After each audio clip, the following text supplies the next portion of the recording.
Lesson 2.1 covers an introduction to mathematical logic. Logic is the study of correct reasoning. You can think of logic as putting facts, often true statements, in the correct order to find the correct conclusion. With mathematical logic, we do the same action, but we're using mathematical symbols. The facts or the statements that we use are called propositions. Each textbook has a slightly different definition of a proposition, but the common thread between all of those definitions is that the proposition must be a declarative sentence that can be classified as true or false. This is also a slight problem because sometimes even the English textbooks differ on when a sentence is declarative. Before we define the proposition officially for our course, let's look at some types of sentences. The content about the sentence types came from the following website, and I just want to give the author credit for that website. We'll begin by looking at the declarative sentence. The author of the website states that the declarative sentence is the most important type. He says you can and often will write entire essays or reports using only declarative sentences, and you should always use them far more than any other type. A declarative sentence simply states a fact or argument without requiring either an answer or an action from the reader. And you punctuate declarative sentences with a simple period. And let's look at a few examples. The first example the author of the website gives is Ottawa is the capital of Canada. I'm just making a statement. This may be true, this may be false. I'm not asking a question, I'm not giving a command, I'm just making a statement. The next example, the distinction between deconstruction and postmodernism eludes me. Again, this is just a statement. It doesn't require the reader to answer a question, or it doesn't give the reader a command. And then the final example, he asked which path leads back to the lodge. Again, this is a statement. Note that that last example did contain the indirect question, which path leads back to the lodge. An indirect question does not make a sentence into an interrogative sentence. Only direct questions can do that. Let's look at an interrogative sentence. According to the author of the website, he says an interrogative sentence asks a direct question and always ends in a question mark. The examples he gives are, who can read this and not be moved? Or, how many roads must a man walk down? And then, does money grow on trees? These are direct questions, and you do expect a reply when you ask one of these questions. So just note that an indirect question does not make a sentence interrogative. And just the distinction, if you have a direct or an interrogative sentence, that would be, when was Lester Pearson Prime Minister? When you ask this, you're expecting a response. However, with an indirect, which is a declarative sentence, you may state, I wonder when Lester Pearson was Prime Minister. You're not necessarily asking someone a question or expecting a response, you're simply making a statement.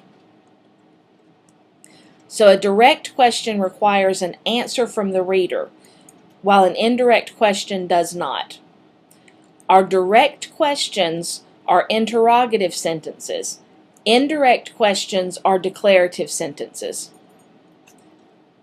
Next, let's look at the exclamatory sentence.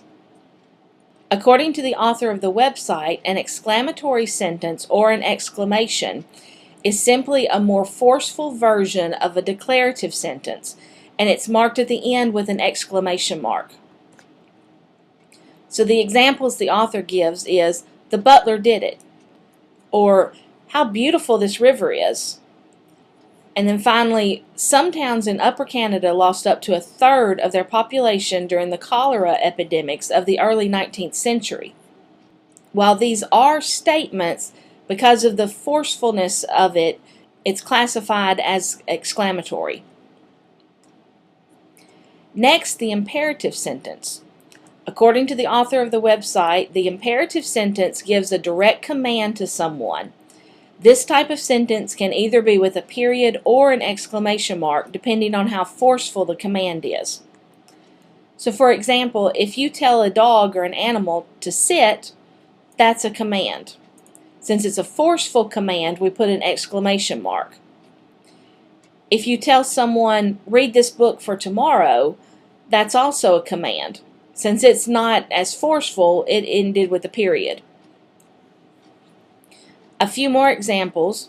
You should not usually use an exclamation mark with the word please. Wash the windows. And finally, please wash the windows. Now let's look at how these sentences apply to propositions. As we mentioned before, a proposition is a declarative sentence, and that's a sentence that makes a statement. A proposition is a declarative sentence that can be classified as true or false. So we'll look at in a minute, not every declarative sentence is a proposition, only the ones that can be classified as true or false. Exclamatory sentences are not propositions. Sentences such as, what a great day, and I love Fridays, would not be propositions. Imperative sentences are not propositions. If it gives a command, such as do not run and call me later, it would not be a proposition. Finally, questions or interrogative sentences are not propositions. So sentences such as, can we go to the park, or do you know the time, would not be propositions.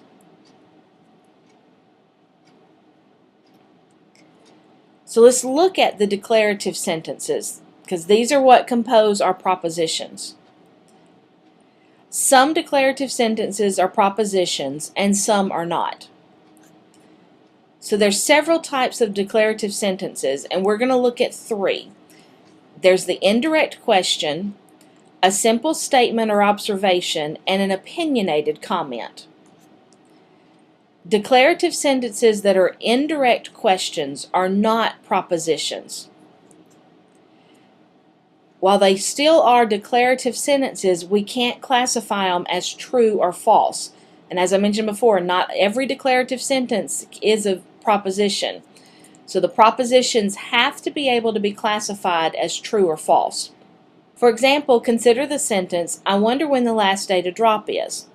Since this sentence is asking an indirect question, it cannot be classified as true or false.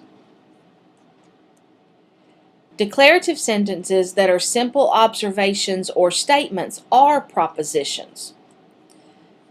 So if I make the statement, today is Monday, or stars are part of our universe, those are propositions. It doesn't matter if they're true or false, they just have to be able to be classified as true or false. Declarative sentences that are opinionated comments are propositions. This is where a lot of books disagree, but for the purposes of this course, we're going to go with the book I based the course off of, and we will let these opinionated comments be propositions. So an example, if I use the sentence, Jeff is handsome, or Jerry is mean, these are propositions. Even though it expresses an opinion, I can still classify them as true or false. Next, we're going to look at compound propositions and connectives. So I know this section is going to have a lot of new terms.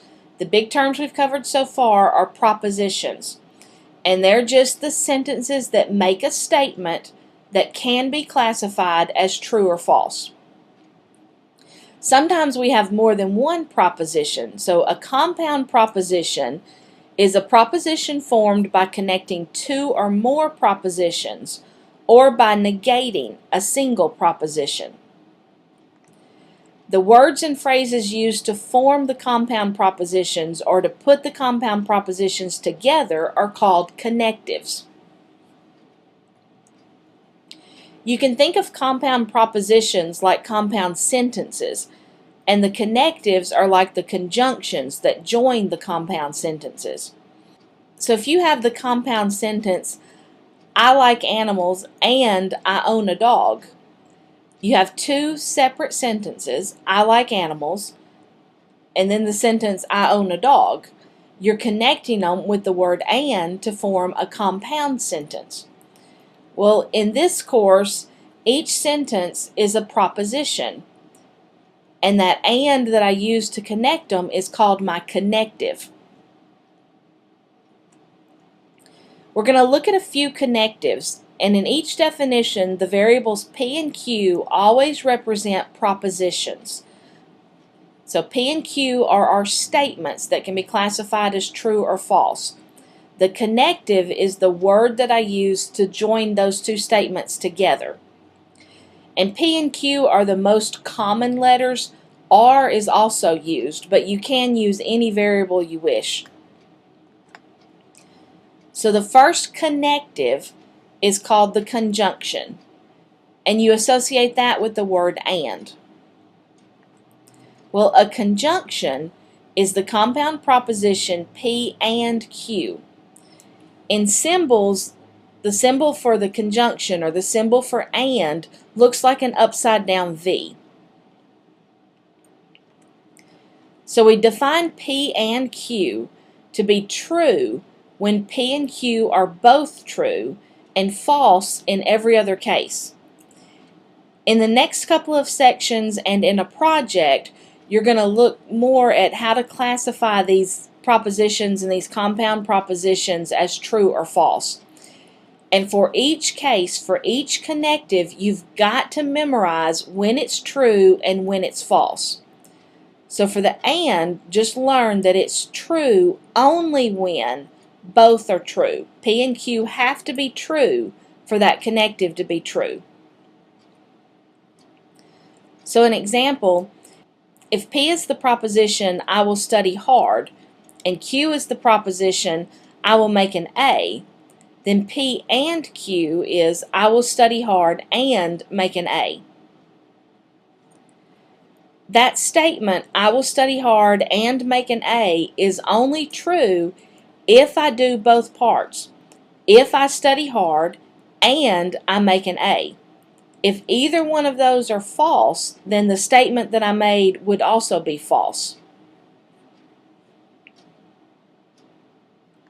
Well, the next example, if P is it will rain and Q is I will drive to work, then P and Q is the statement it will rain and I will drive to work. For that statement to be true, both parts must be true. It must rain and I must drive to work. If either one of those are false, then the statement it will rain and I will drive to work would be false. Next, we're going to look at two connectives involving the word or. The first one is the inclusive disjunction. Well, an inclusive disjunction is a compound proposition P or Q. In symbols, we write this as a V. We define P or Q to be true when at least one of the propositions is true. And it's false if both P and Q are both false. The next connective involving the or is the exclusive disjunction, or the exclusive or. An exclusive disjunction is the compound proposition either P or Q but not both. It leaves out the option of P and Q both being true. In symbols, we use the V with a line underneath it. So we define the exclusive or to be true when either P or Q are true. It is false when P or Q are either both true or both false. Let's look at two examples involving these. If P is the phrase, I will go to a movie, and Q is the phrase, I will go out to dinner, then P or Q, the inclusive or, is I will go to a movie or out to dinner. This connective leaves the option of doing both. Generally, if the option includes doing both, you don't write it. So if I say I will go to a movie or out to dinner, it's just understood that I could do both, and I've still made a true statement. In the next example, the exclusive or would be I will go to a movie or out to dinner, but not both. So this connective does not leave the option of doing both activities. And generally, if the option does not include doing both, you must write it. You must let the reader know that doing both is not an option. Otherwise, it's assumed if you have an or statement, you could do both, and that statement is still true.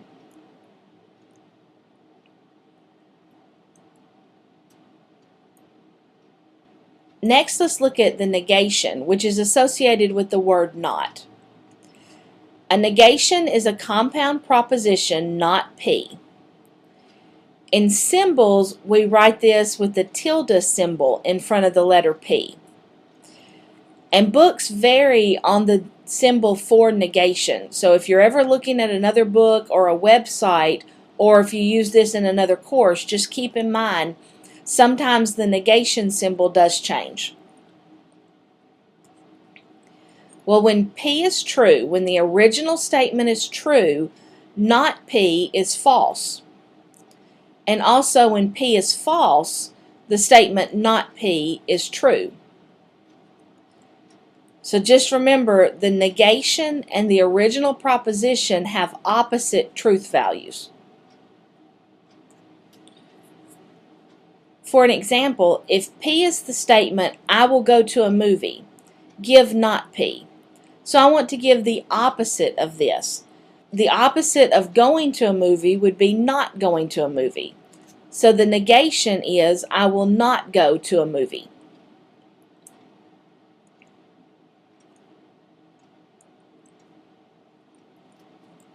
In the next example, P is, I will not be late. This time our original proposition has the word not. So if we give the negation, we simply take the not out. If your statement is, I will not be late, and you want the negation of that, it means you will be late. So not P is, I will be late.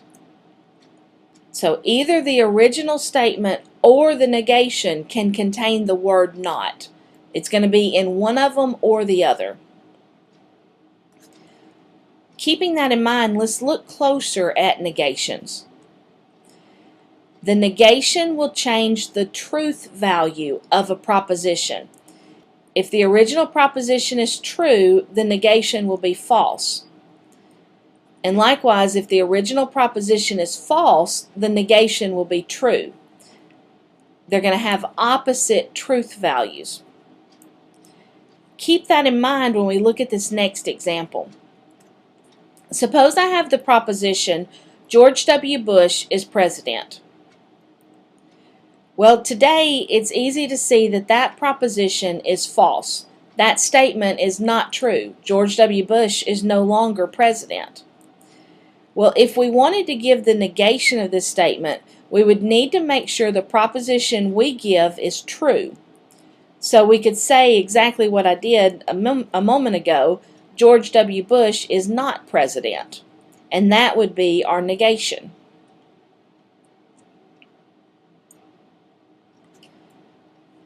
But finding the negation of some propositions is not that easy. It's not as easy as inserting a not or removing a not. And there's certain phrases that you need to look for.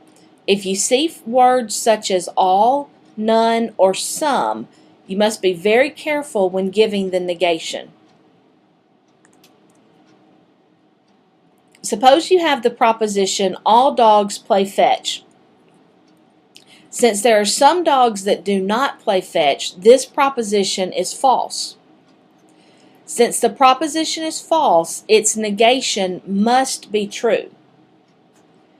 Well, if I try to form the negation by simply inserting the word not or a form of that, If I say no dogs play fetch, that cannot be my negation because that statement is also false.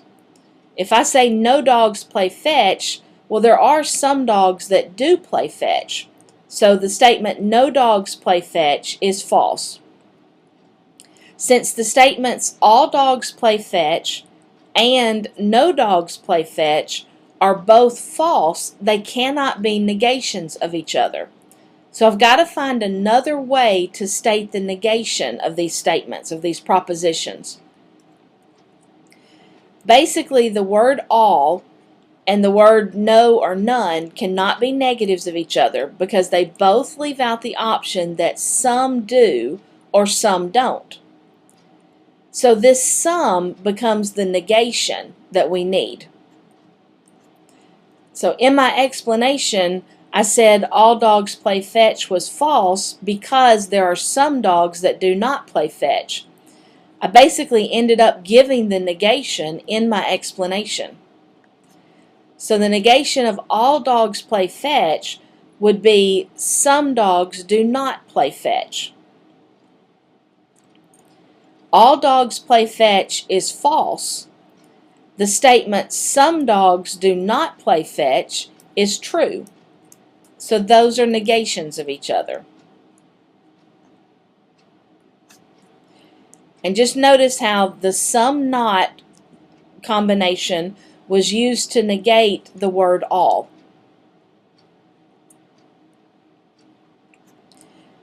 Now assume the original proposition was no dogs play fetch.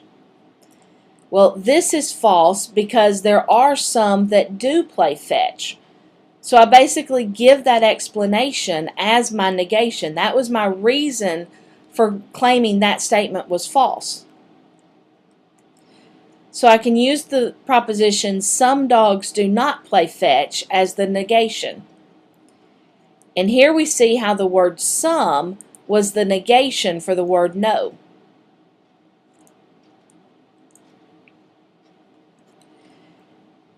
Here's a list of the tricky negations. If the original proposition has the phrase all are, then you form the negation by using the phrase some are not. If the original proposition has the phrase none are, you form the negation by saying some are. And then the opposite of this is true. If the original proposition says some are, the negation is none are. And if the original proposition says some are not, the negation is all are. So there are basically two pairs you need to learn. All are is paired with some are not. And some are is paired with none are. Each creates the negation of the other. So let's look at a few examples. Use the propositions below to find the following compound propositions. P is I will watch TV. Q is I will go for a walk. R is it is nice outside. And these propositions could be labeled with any variables, but for consistency we usually use P, Q, and R in that order. So the first example, I want P and not Q.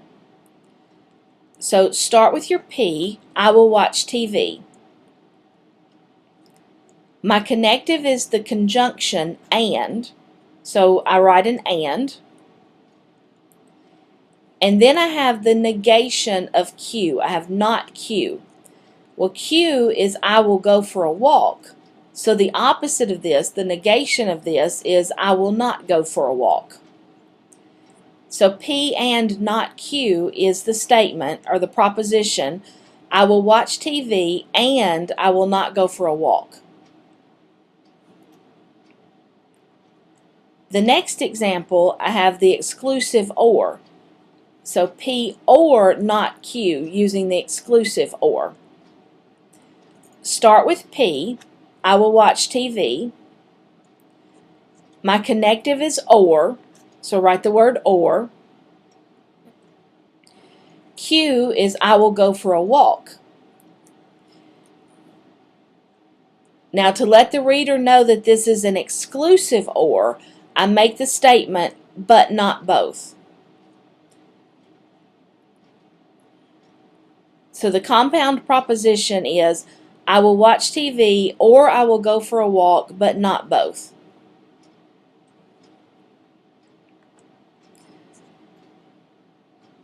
The final example is not R or P, and this is the inclusive or.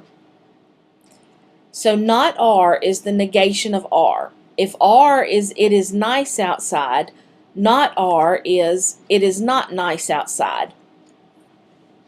Then my connective is or, and P is I will watch TV.